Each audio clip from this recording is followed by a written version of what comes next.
نحمده ونصلي ونسلم على رسوله الكريم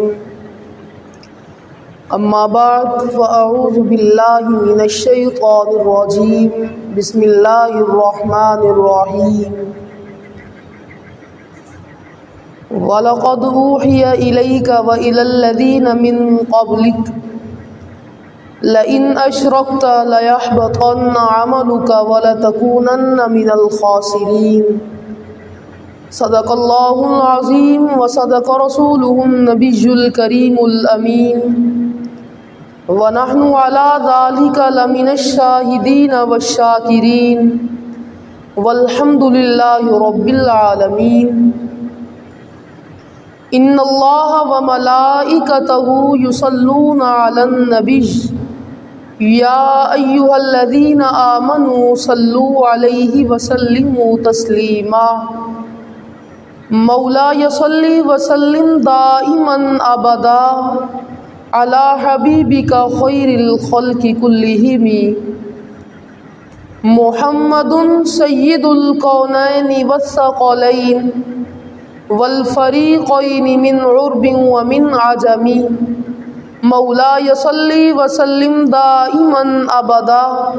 على حبيبك خير الخلق كلهم تمام تعریف و توصیف حمد و ثنا اللہ جل مجدہ الکریم کی ذات پاک کے لیے جو خالق کائنات بھی ہے اور مالک ارض و سماوات بھی۔ اللہ رب العزت کی حمد و ثنا کے بعد آقا نامدار حبیب پروردگار نبی اکرم شفیع امم رسول محتشم نبی مکرم محبوب آمنہ جناب حضرت محمد مصطفیٰ صلی اللہ علیہ وآلہ وسلم کے دربار ناز میں ہدیہ درود و سلام پیش کرنے کے بعد دعا ہے کہ خالق لم یزل ہمارا اپنی بارگاہ میں آ کر بیٹھنا قبول فرمائے۔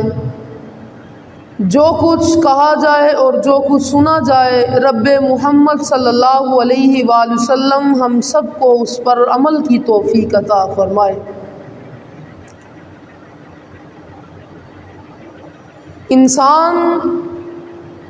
آج نیکیاں حاصل کرنے میں تو مشغول ہے، انسان نمازوں کے ذریعے، روزوں کے ذریعے، صدقات اور خیرات کے ذریعے، حج اور عمرے کے ذریعے اور دیگر عبادات کے ذریعے نیکیاں تو حاصل کرتا ہے، لیکن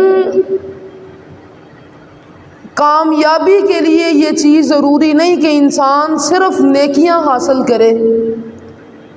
کامیابی ہماری اس بات میں ہے کہ اگر نیکیاں حاصل کر لی ہیں تو پھر قبر تک اس کو محفوظ طریقے سے لے جائیں۔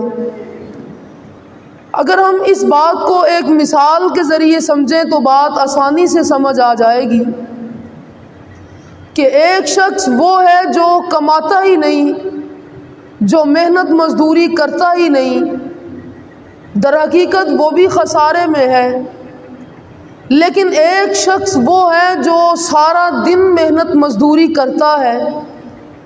سارا دن وہ تگ و دو کرتا ہے، کوشش کرتا ہے، لیکن شام کو جانے سے پہلے اپنے گھر بیوی بچوں کے پاس لوٹنے سے پہلے اس کی کل دن کا سرمایہ جو ہے، اس کے سارے دن کی جو محنت مزدوری کی جو اجرت تھی وہ کوئی چرا لیتا ہے، وہ کوئی لوٹ کر لے جاتا ہے، یا خود وہ ضائع کر لیتا ہے کسی نہ کسی وجہ سے۔ تو اب یہ شخص زیادہ خسارہ اٹھانے والوں میں سے ہے کہ پہلا شخص تو وہ تھا کہ جس نے محنت مزدوری کی ہی نہیں، اس نے تو نقصان کیا ہی کیا، اس نے تو خسارہ اٹھایا ہی اٹھایا، لیکن دوسرا شخص وہ تھا کہ جس نے سارا دن اپنا خون پسینہ ایک کیا، سارا دن وہ محنت مزدوری کرتا رہا، لیکن شام کو گھر جانے سے پہلے وہ اپنی اجرت سے محروم ہو گیا، تو وہ شخص زیادہ خسارہ اٹھانے والوں میں سے ہے۔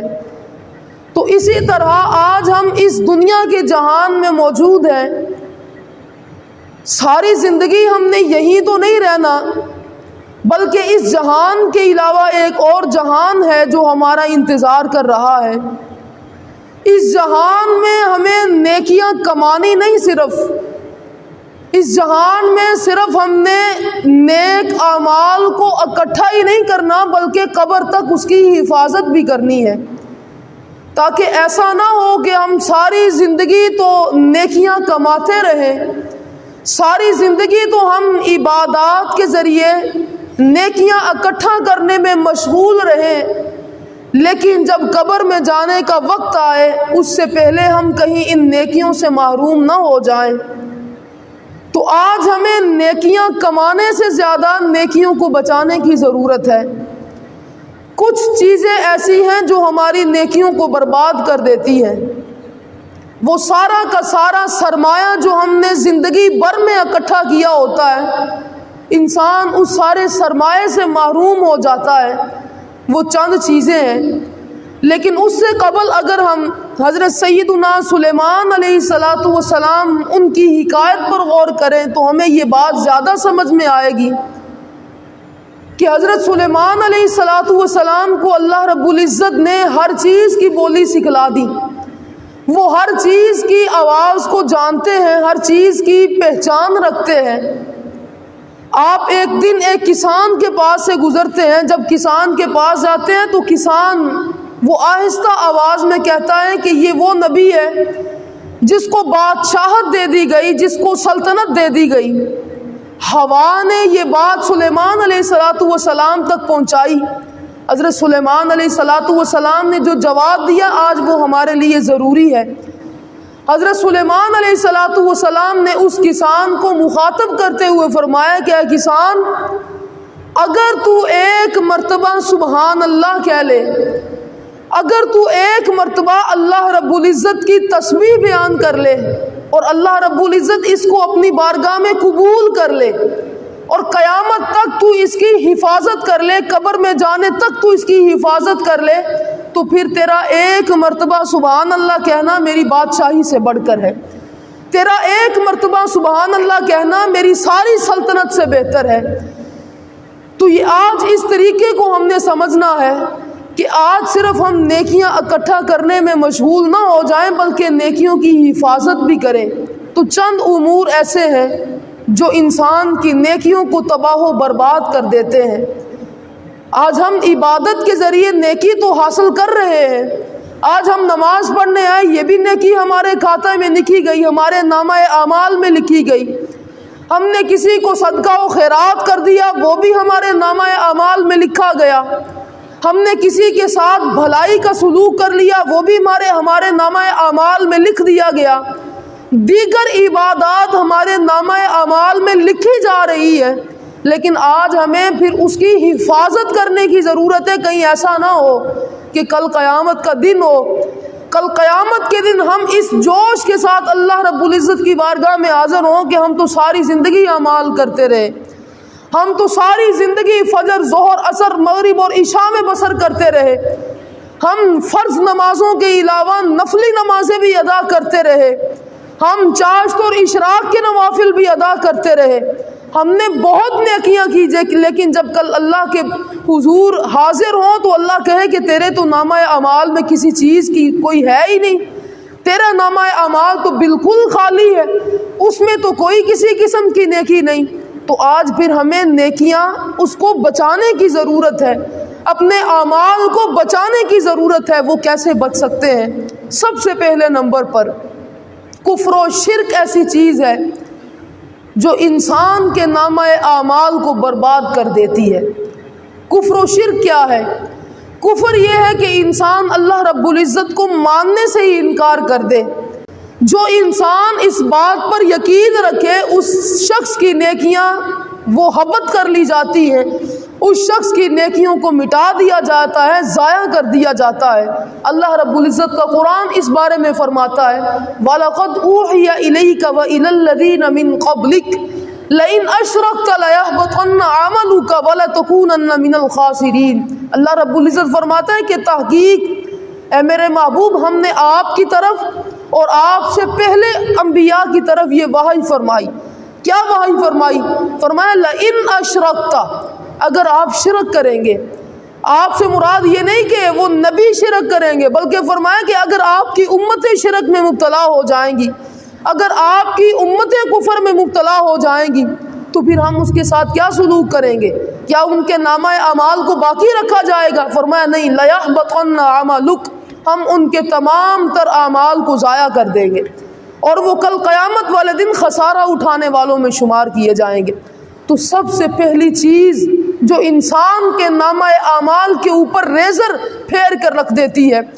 سب سے بڑی چیز جو انسان کے نامہ اعمال کو مٹا کر رکھ دیتی ہے، وہ کفر و شرک ہے۔ آج ہم نے کفر و شرک سے بچنا ہے، کہیں ایسا نہ ہو کہ ہمارے نیکیوں کے انبار ضائع کر دیے جائیں۔ اور دوسری چیز جو انسان کی نیکیوں کو تباہ و برباد کر دیتی ہے، وہ مرتد ہو جانا ہے، وہ ارتداد ہے کہ انسان اس نے کلمہ پڑھا، وہ مسلمان ہوا، وہ نیکیاں کرتا رہا، وہ اعمال بجا لاتا رہا، لیکن ایک وقت ایسا آیا کہ وہ اس دین کو چھوڑ کر دوسرا دین اختیار کر لیتا ہے، وہ اس دین کو اپنی پشت دکھا کر کسی دوسرے مذہب میں چلا جاتا ہے، تو وہ شخص مرتد ہے۔ مرتد کے بارے میں اللہ رب العزت قرآن میں فرماتا ہے وَمَن يَرْتَدِدْ مِنْكُمْ عَنْ دِينِهِ فَيَمُتْ وَهُوَ كَافِرٌ، وہ شخص جو اپنے دین سے پھر گیا، وہ شخص جس نے اپنے دین سے انحراف کر لیا اور پھر کیا ہوا؟ فَيَمُتْ وَهُوَ كَافِرٌ، دین سے انحراف کرنے کے بعد، دین سے پھرنے کے بعد پھر اسی دین پر مر گیا۔ یہ اس کو کبھی دوبارہ توفیق نہیں ہوئی کہ دوبارہ اپنے مذہب میں لوٹ آئے، دوبارہ اسلام میں داخل ہو جائے، بلکہ غیر مذہب پر بھی وہ مر گیا۔ تو فرمایا کہ پھر ہم اس کے ساتھ کیا سلوک کرتے ہیں؟ فَأُولَئِكَ حَبِطَتْ أَعْمَالُهُمْ فِي الدُّنْيَا وَالْآخِرَةِ، ہم ان کے اعمال کو دنیا اور آخرت میں ضائع کر دیتے ہیں کہ اس نے ساری عمر نیکیاں کی، ساری عمر وہ اعمال کرتا رہا۔ فرمایا کہ اگر کوئی شخص دین کو بدل لے گا، اس دین محمد صلی اللہ علیہ وآلہ وسلم سے اپنا ناطہ توڑ لے گا، اس دین اسلام کو چھوڑ کر کوئی اور دین اختیار کر لے گا، فرمایا کہ اس کا اس دنیا میں اور آخرت میں ہم اس کے اعمال کو ضائع کر دیں گے۔ تو پھر زیادہ اہم چیز کیا ہوئی؟ نیکیوں کو اکٹھا کرنا یا نیکیوں کو سنبھال کے رکھنا؟ نیکیوں کو سنبھال کے رکھنا اور اس نیکیوں کو اپنے قبر میں زاد راہ کے طور پر لے جانا، یہ سب سے زیادہ اہمیت کا حامل ہے۔ اور تیسری چیز جو انسان کی نیکیوں کو برباد کر دیتی ہے، آج فقط ہم یہ نہ کہیں، ہم کہیں کہ بس نماز پڑھ لیں، ہم فقط یہ نہ کہیں کہ ہم عبادات میں مشغول ہو جائیں کہ ہم 5 نمازیں پڑھتے ہیں، ہمارے جیسا تو کوئی بندہ ہی کوئی نہیں، ہم تو صدقہ و خیرات کرتے ہیں، لوگوں کو غریبوں میں تقسیم کرتے ہیں، ہمارے جیسا تو کوئی بندہ ہی کوئی نہیں۔ فرمایا کہ نہیں، تم نیک اعمال ضرور کرتے ہوگے، تم نے اپنی ساری زندگی میں نمازیں ضرور پڑھی ہوں گی، نیک اعمال ضرور کیے ہوں گے، لیکن فرمایا کہ اگر کسی نے میرے محبوب صلی اللہ علیہ وآلہ وسلم کی بے ادبی کر لی، ان کی گستاخی کر لی، ان کی شان میں نازیبا الفاظ استعمال کر لیے، فرمایا پھر اس شخص کا حال میں ایسا کر دوں گا کہ اس شخص کو توبہ کی توفیق بھی نہیں دوں گا، اس کے سارے زندگی کے اعمال بھی غارت کر دوں گا، ساری زندگی کے اعمال اس کے نیست و نابود کر دوں گا، اور کل قیامت والے دن اس کا ٹھکانہ جہنم میں بنا دوں گا۔ اللہ رب العزت قرآن میں فرماتا ہے یا ایھا الذین آمنوا لا ترفعوا اصواتکم فوق صوت النبی۔ سب سے بڑا ادب کیا سکھلایا گیا؟ یہ نہیں کہ کسی کے خلاف بات کرنا ہی بے ادبی ہوتی ہے، یہ نہیں کہ کسی کی شان کو کم کرنا ہی بے ادبی میں شمار ہوتا ہے۔ رسول اکرم صلی اللہ علیہ وآلہ وسلم کی شان کا تقاضا تو یہ ہے کہ اللہ رب العزت قرآن میں فرماتا ہے یا ایھا الذین آمنوا، اے ایمان والو، لا ترفعوا اصواتکم فوق صوت النبی، اپنی آوازوں کو حضور کی آواز سے بھی بلند نہ کرنا۔ کہیں ایسا نہ ہو کہ تم اپنی آواز کو حضور کی آوازوں سے بلند کرو اور میں تمہارے اعمال کو غارت کر دوں۔ یہاں پر کوئی ایسا تو نہیں ہوا کہ ہم نے حضور علیہ الصلوۃ والسلام کو کوئی نور و بشر والا کوئی مسئلہ چھیڑ کے رکھ دیا، ہم نے کوئی ایسا تو نہیں کیا کہ ہم نے نعوذ باللہ من ذالک کوئی اعتقادی مسائل چھیڑ کے رکھ لیے، نہیں۔ اللہ فرماتا ہے کہ اگر تمہاری آواز بھی میری نبی کے آواز سے بلند ہوئی نا تو میں سارے اعمال تمہارے خراب کر کے رکھ دوں گا، سارے اعمال تمہارے غارت کر کے رکھ دوں گا۔ تو آج صرف نیکیوں کو اکٹھا نہیں کرنا ہم نے، بلکہ ان نیکیوں کو ہم نے بچانا، اور وہ کیسے؟ حضور علیہ الصلاۃ والسلام کا ادب اپنے دل میں بسانا ہے، حضور علیہ الصلاۃ والسلام کی محبت اپنے دل میں پیدا کرنی۔ اور چوتھی چیز جو انسان کے اعمال کو ضائع کر کے رکھ دیتی ہے وہ ریاکاری ہے۔ انسان اپنی نماز کو لمبا کر رہا ہے، کیوں؟ کہے کہ بھئی دیکھنے والا کہے کہ یہ شخص تو بڑا متقی اور پرہیزگار ہے، اپنی نمازوں کو لمبا کرنے والا ہے، تو اللہ رب العزت فرماتا ہے کہ ایسے شخص کے اعمال بھی میں کل قیامت والے دن ضائع کر کے رکھ دوں گا۔ اور حضور علیہ الصلاۃ والسلام، آپ کی حدیث پاک ہے، حضور علیہ الصلاۃ والسلام نے ایک مثال بیان فرمائی، فرمایا کہ 3 شخص ایسے ہوں گے جو کل قیامت والے دن اللہ رب العزت کی بارگاہ میں حاضر ہوں گے۔ سب سے پہلے نمبر پر عالموں کی بات کی، سب سے پہلے نمبر پر قرآن پڑھنے والوں کی بات کی، سب سے پہلے نمبر پر دینداروں کی بات کی۔ فرمایا کہ یہ دیندار بندہ کل اللہ کی بارگاہ میں حاضر ہوگا تو اللہ رب العزت فرمائے گا کہ تو نے دنیا میں جو نیک اعمال کیے کس غرض سے کیے؟ وہ بندہ کہے گا، وہ دیندار بندہ کہے گا کہ یا اللہ میں نے قرآن کی تلاوت کی، میں نے اس غرض کے ساتھ کی کہ تو خوش ہو جائے۔ اللہ رب العزت فرمائے گا کہ نہیں، تیری یہ زبان تیری نیت کی مخالفت کر رہی ہے، تو نے دنیا میں اچھی تلاوت اس وجہ سے کی، لیکن اللہ رب العزت اس شخص سے فرمائے گا کہ تو نے دنیا میں جو قرآن پڑھا ہے اس غرض کے ساتھ نہیں پڑھا کہ میں خوش ہو جاؤں، بلکہ تو نے اس غرض کے ساتھ پڑھا کہ لوگ خوش ہو جائیں، تو نے لوگوں کی خوشی کے لیے قرآن کو بہتر پڑھا،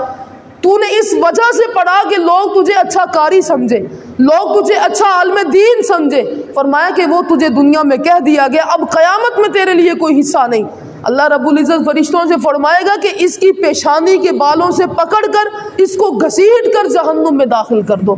اور دوسرے نمبر پر اللہ رب العزت کی بارگاہ میں دولت مند شخص حاضر ہوگا جس کو اللہ رب العزت نے کچھ عطا کیا ہوگا اور وہ دنیا میں خیرات بھی کرتا ہوگا۔ اللہ رب العزت فرمائے گا کہ اے شخص، میں نے تجھے دولت دی،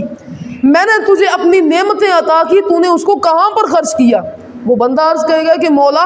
میں اسے غریبوں اور یتیموں میں خرچ کرتا رہا،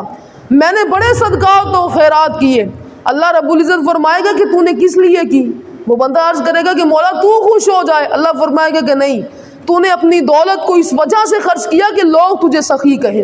لوگ تجھے غنی کہیں، لوگ کہیں کہ یہ بڑا سخی بندہ ہے، اس کے در سے کبھی کوئی خالی نہیں لوٹا۔ اللہ رب العزت فرمائے گا کہ قیامت والے دن آج تیرے لیے کوئی حصہ نہیں، تو نے اپنے آپ کو سخی کہلوانا چاہ، دنیا میں دنیا داروں نے تجھے سخی کہہ دیا، تجھے دولت مند کہہ دیا، اب آخرت میں تیرا کوئی حصہ نہیں۔ اللہ رب العزت فرشتوں سے فرمائے گا کہ اس کو اس کی پیشانی سے بالوں کو پکڑو اور اس کو گھسیٹ کر جہنم میں لے جاؤ۔ اور تیسرے نمبر پر اللہ رب العزت مجاہد کو اپنے پاس بلائے گا، شہید کو اپنے پاس بلائے گا، وہ شخص جو اللہ کی راہ میں جہاد کرتا ہوگا۔ اللہ فرمائے گا کہ میں نے تجھے جان عطا کی، تیرے بازوؤں میں نے قوت رکھی، تو نے کہاں پر خرچ کی؟ وہ بندہ عرض کرے گا کہ مولا میں تیری راہ میں جہاد کرتا رہا تاکہ تیرا نام بلند ہو جائے۔ اللہ فرمائے گا کہ نہیں، تو نے جہاد اس وجہ سے نہیں کیا کہ میرا نام بلند ہو جائے، تو نے جہاد اس وجہ سے کیا تاکہ لوگ تجھے بہادر سمجھے، لوگ کہیں کہ یہ بہت بڑا بہادر ہے، اس کے ساتھ کوئی مقابلہ نہیں کر سکتا، سو دنیا میں تجھے کہہ دیا گیا، آج آخرت میں تیرے لیے کوئی حصہ نہیں۔ تو حضور علیہ الصلاۃ والسلام نے یہ بات بیان کر کے ہمیں ریاکاری کا مطلب سمجھا دیا۔ فرمایا کہ جو شخص دنیا میں ریاکاری کرے گا، وہ شخص چاہے دولت مند ہی کیوں نہ ہو، وہ شخص چاہے عالم دین اور حافظ قرآن ہی کیوں نہ ہو، وہ شخص چاہے مجاہد اور شہید کیوں نہ ہو، وہ شخص اس نے اپنی ساری زندگی اس دنیا میں گزار دی، لوگوں میں خرچ بھی کرتا رہا، لیکن نیت اس کی ایمان کی نہیں تھی، نیت اس کی درست نہیں تھی، وہ دنیا میں جہاد بھی کرتا رہا لیکن اس کی نیت اللہ کے نام کو بلند کرنے کی نہیں تھی، وہ دنیا میں طرزے لگا لگا کر قرآن کو پڑھتا بھی رہا لیکن اس کا مقصد یہ نہیں تھا کہ اللہ خوش ہو جائے، تو کل قیامت والے دن اللہ فرمائے گا کہ قیامت میں تیرا کوئی حصہ نہیں، آج تیرے لیے جنت کا کوئی حصہ نہیں، اللہ اس کو جہنم کا مسافر بنا دے گا۔ تو آج ہمیں ریاکاری سے بچ کر اپنے اعمال کو بچانا ہے۔ تاکہ ہم ریاکاری سے بچ سکیں۔ اور اگلی چیز وہ حرام کمائی ہے جو انسان کے ساری زندگی کے اعمال کو غارت کر کے رکھ دیتی ہے۔ انسان رشوت لیتا ہے، انسان غلط کام کرتا ہے، انسان غلط کاموں کی خرید و فروخت کرتا ہے۔ جو شخص ان کاموں میں مشغول ہوگا، جو شخص شراب نوشی کرے گا، جو شخص رشوت اور لے گا، جو شخص ایسے برے کام کرے گا، خرید و فروخت برے کاموں کی کرے گا، اللہ فرماتا ہے کہ وہ دنیا میں تو بہت کچھ کما لے گا،